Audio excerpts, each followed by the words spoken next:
tuwing bagong taon ay nakagawian na po natin na kompletuhin ang 12 bilog na prutas. Marami pang ibang tradisyon na may kinalaman ang bilog. Ano nga kaya ang sinisimbolo at ibig sabihin nito? Let's watch this. Isa sa mga pinaka-inaabangan na selebrasyon ng mga Pilipino bukod sa Pasko ay ang bagong taon. Mula sa mga masasarap na handa, naglalakasan at naggagandahan na paputok, highlight din tuwing ipinagdiriwang ang bagong taon ay ang mga Chinese zodiac at astrological predictions.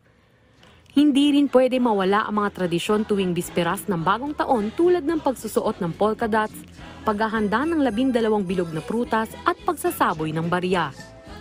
Sa tuwing malapit na sumapit ang bagong taon, marami na ang namimili ng prutas nang dahil sa paniniwala nilang ito ay magdadala ng swerte at kasaganahan. Kadalasan po mga binibili nila is apple, peras, orange, lemon, grapes. Yan ang palagi nilang binibili. Isa lamang ito sa mga tradisyon na sinusunod ng mga Pilipino. Ngunit marami pang iba na pinaniniwala ang makakapagdala ng swerte sa pagpasok ng panibagong taon.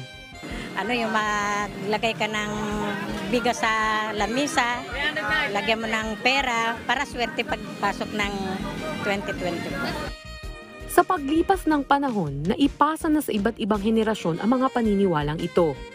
Yun na lang po kasi ma'am ang kinagisnan ko nung simula nung pagkabata sa mga magulang namin, yun ang kasabihan. Kaya sinusunod na lang namin. Ang tradisyon na ito ay naging bahagi na ng kultura nating mga Pilipino dahil sa layunin nitong magdala ng positibong pagbabago at pagkakaroon ng pag-asa sa ating buhay.